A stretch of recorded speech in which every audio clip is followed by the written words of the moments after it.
गृह मंत्री अमित शाह को अब प्रधानमंत्री नरेंद्र मोदी भी नहीं बचा पाएंगे, क्योंकि उन्होंने छात्रों पर पैलेट गन चलवाया। अभिजीत दीपके ने एक बार फिर से मीडिया के सामने आके जो कहा है उसे आप एक बार फिर से सुनिए। इस सरकार को ये बात समझनी चाहिए कि स्टूडेंट्स का गुस्सा कम नहीं हुआ है। अगर उन्हें लगता है धर्मेंद्र प्रधान का इस्तीफा देकर ये गुस्सा ठंडा हो जाएगा, ऐसा नहीं है। गुस्सा बहुत ज्यादा है लोगों में और जरूरत पड़ी तो ये आंदोलन फिर होगा और जो पिछला हुआ उससे भी बड़ा आंदोलन होगा। गृह मंत्री अमित शाह को अब प्रधानमंत्री नरेंद्र मोदी भी नहीं बचा पाएंगे, क्योंकि उनके खिलाफ अब छात्रों का हुजूम सड़कों पर उतरकर इस्तीफे की मांग करने लगा है। छात्र अब अमित शाह के इस्तीफे की मांग पर अड़ गए हैं और ये सिर्फ किसी एक शहर की बात नहीं है। और अमित शाह के खिलाफ अब शहर दर शहर आवाज उठ रही है कि गृह मंत्री अमित शाह गद्दी छोड़ें, क्योंकि उन्होंने छात्रों पर पैलेट गन चलवाया।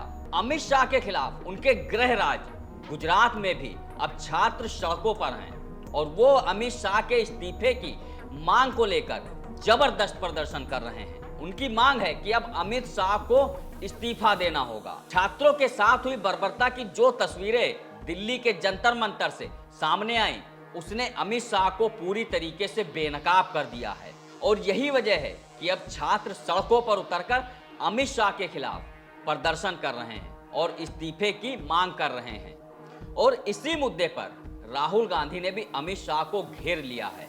सिर्फ राहुल गांधी ही नहीं, विपक्ष के तमाम नेता अमित शाह को घेरने में लगे हैं। और विपक्ष की इसी घेराबंदी से अमित शाह इतना डर गए कि वो सदन में जवाब देने के लिए नहीं आ रहे हैं, वो मुंह छिपाकर भाग रहे हैं। संसद में चल रहे मानसून सत्र में विपक्ष लगातार इस बात की मांग कर रहा है कि अमित शाह सदन में आकर पेपर लीक के मामले पर जवाब दें, लेकिन अमित शाह जवाब देने की हिम्मत नहीं जुटा पा रहे हैं, क्योंकि उन्होंने जिस बर्बरता पूर्वक छात्रों पर लाठियां चलवाई, पैलेट गन से हमला करवाया, आंसू गैस के गोले छोड़े गए, उसी की वजह से अमित शाह सदन में जवाब देने से डर रहे हैं। क्योंकि उन्हें पता है कि जैसे ही उस सदन में खड़े होकर जवाब देने की कोशिश करेंगे, पूरा विपक्ष उन पर हमलावर हो जाएगा और वो विपक्ष के नेताओं के किसी भी सवाल का जवाब नहीं दे पाएंगे, क्योंकि उन्होंने जो दिल्ली में किया है उसको किसी भी तरीके से जस्टिफाई अमित शाह नहीं कर पाएंगे। और यही वजह है कि अमित शाह सदन में बोलने से पीछे हट रहे हैं। नमस्कार, मेरा नाम है शैलेंद्र वर्मा और आप देख रहे हैं खबर खजाना।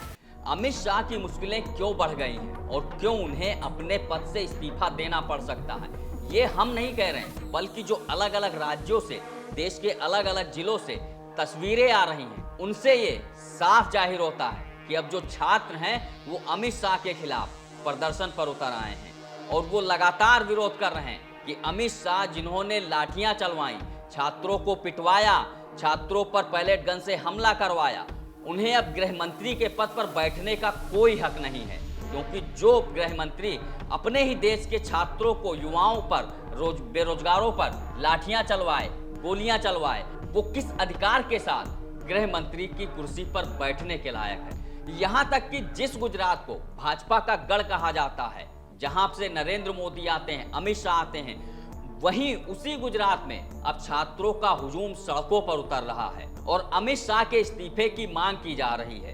पहले ये तस्वीर देखिए आप कि किस तरीके से जो छात्र हैं वो लगातार प्रदर्शन करके अमित शाह के इस्तीफे की मांग कर रहे हैं। ये वही अमित शाह हैं जो लगातार उत्तर प्रदेश के मुख्यमंत्री योगी आदित्यनाथ को कुर्सी से हटाने की तमाम असफल कोशिशें करते रहे, लेकिन चूंकि योगी आदित्यनाथ के सामने उनकी एक भी नहीं चली और अब हालात ये बन गए हैं कि उन्हें खुद की गद्दी छोड़नी पड़ सकती है, क्योंकि पूरे देश का युवा छात्र उनके खिलाफ हो गया है। अमित शाह भले ही योगी आदित्यनाथ को कुर्सी से नहीं उतार पाए, लेकिन अब देश का जो छात्र है वो अमित शाह का इस्तीफा जरूर ले लेगा, क्योंकि इसी तरीके का विरोध प्रदर्शन छात्रों ने धर्मेंद्र प्रधान के खिलाफ भी किया था और आखिर में सरकार को बैकफुट पर आकर उनका इस्तीफा लेना पड़ा था। ऐसे में अब ये पूरी तरीके से तय हो चुका है और तस्वीरें पूरी तरीके से साफ होती हुई दिखाई दे रही हैं कि अमित शाह कितना भी बचें, सरकार उनको कितना भी बचाने की कोशिश करे,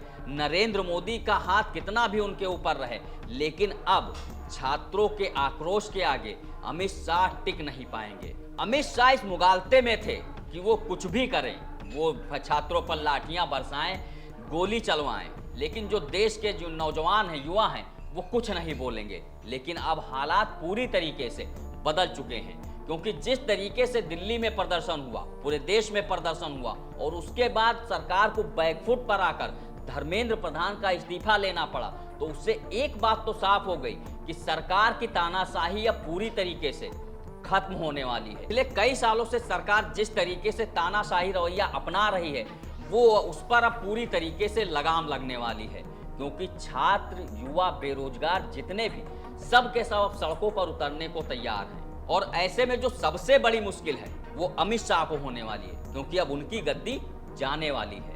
वो सोचते हैं कि वो सदन में नहीं आएंगे, जवाब नहीं देंगे तो वो बच जाएंगे, लेकिन ऐसा नहीं है, क्योंकि देश का युवा अब पूरी तरीके से उनके इस्तीफे की मांग पर ही अड़ा है। और अगर देश के युवा ने ठान लिया है कि अमित शाह का इस्तीफा होना चाहिए, तो मतलब होकर रहेगा। उधर विपक्ष के नेता राहुल गांधी भी पूरी तरीके से अमित शाह के खिलाफ उतर आए हैं। राहुल गांधी ने सदन में तो यहां तक कह दिया कि उनके पास अमित शाह को घेरने के लिए एक फुल प्रूफ प्लान है और वो इस प्लान के जरिए अमित शाह को छोड़ेंगे नहीं और उनका इस्तीफा लेकर रहेंगे। हालांकि ये बात तो तय है कि जिस तरीके से छात्रों का आक्रोश और विपक्ष एक साथ मिलकर अमित शाह पर हल्ला बोल रहा है, वो कहीं ना कहीं अमित शाह के लिए परेशानियों का सबब बन सकता है। तो ये तो थी अमित शाह के इस्तीफे की बात, लेकिन एक खबर और है जिसने सरकार को बेचैन कर दिया है। दरअसल सीजेपी के फाउंडर अभिजीत दीपके ने एक बार फिर से ऐलान कर दिया है, जिस तरीके से छात्रों को पुलिस परेशान कर रही है और सरकार के इशारे पर उनकी गिरफ्तारियां की जा रही हैं, उनके खिलाफ एफआईआर दर्ज की जा रही है, अगर ये सब ऐसे ही चलता रहा तो वो फिर से आंदोलन करेंगे। क्योंकि सरकार ने जो वादा किया था कि छात्रों पर जो मुकदमे दर्ज किए गए हैं, जिन्हें गिरफ्तार किया गया है, उन्हें छोड़ दिया जाएगा, लेकिन अभी कुछ भी इस पर होता हुआ दिखाई नहीं दे रहा है। ऐसे में अभिजीत दीपके ने एक बार फिर से मीडिया के सामने आके जो कहा है, उसे आप एक बार फिर से सुनिए। मुझे लगता है बिल आते रहेंगे, जब तक ये लोगों की नीयत सही नहीं होती है तब तक कुछ नहीं हो सकता। बिल रिफॉर्म्स इस देश में कई कानून अच्छे बने हुए हैं, कानून एक से एक बनते हैं इस देश में। फास्ट ट्रैक कोर्ट का वादा किया था नरेंद्र मोदी ने 3 दिन पहले, और उस पर लोग काफी खुश हो गए थे कि अब पेपर लीक पर फास्ट ट्रैक कोर्ट बैठ गई। क्या हुआ पहली हियरिंग में? पहली हियरिंग ही पोस्टपोन हो गई क्योंकि सीबीआई का काउंसिल आया नहीं। तो कानून आप कैसे भी बना लो, जब तक उसको इम्प्लीमेंट करने वाले अच्छे नहीं है, तब तक उस कानून का क्या मतलब है? आपने वीडियो देखे पंतप्रधान जी के जो मोबाइल पे उन्होंने किए? मुझे लगता है उनको इन्फ्लुएंसर बनना चाहिए। बहुत अच्छा कर रहे हैं वो, एज ए इन्फ्लुएंसर बहुत अच्छा काम कर रहे हैं। प्रधानमंत्री की कुर्सी छोड़ दे, इन्फ्लुएंसर बन जाए, प्रधानमंत्री का काम कोई और कर लेगा। अभी भी कई सारे स्टेट में जो पीछे नहीं लिया गया है। अगर एफआईआर पीछे नहीं लेते और स्टूडेंट्स को ऐसे ही परेशान करते रहेंगे तो हम फिर से आंदोलन करेंगे। इस सरकार को ये बात समझनी चाहिए कि स्टूडेंट्स का गुस्सा कम नहीं हुआ है। अगर उन्हें लगता है एक धर्मेंद्र प्रधान का इस्तीफा देकर ये गुस्सा ठंडा हो जाएगा, ऐसा नहीं है। गुस्सा बहुत ज्यादा है लोगों में और जरूरत पड़ी तो ये आंदोलन फिर होगा और जो पिछला हुआ उससे भी बड़ा आंदोलन होगा। तो कुल मिलाकर अभिजीत दीपके फिर से सड़कों पर उतरने की तैयारी कर रहे हैं। अगर सरकार ने अपना वादा पूरा नहीं किया और छात्रों के खिलाफ जो हो रही एफआईआर और कार्रवाई को बंद नहीं किया गया, तो सीजेपी एक बार फिर से प्रदर्शन के मूड में आने वाली है। इस वीडियो में फिलहाल इतना ही। बाकी देश दुनिया की तमाम खबरों के लिए देखते रहिए बत कही जॉब। नमस्कार।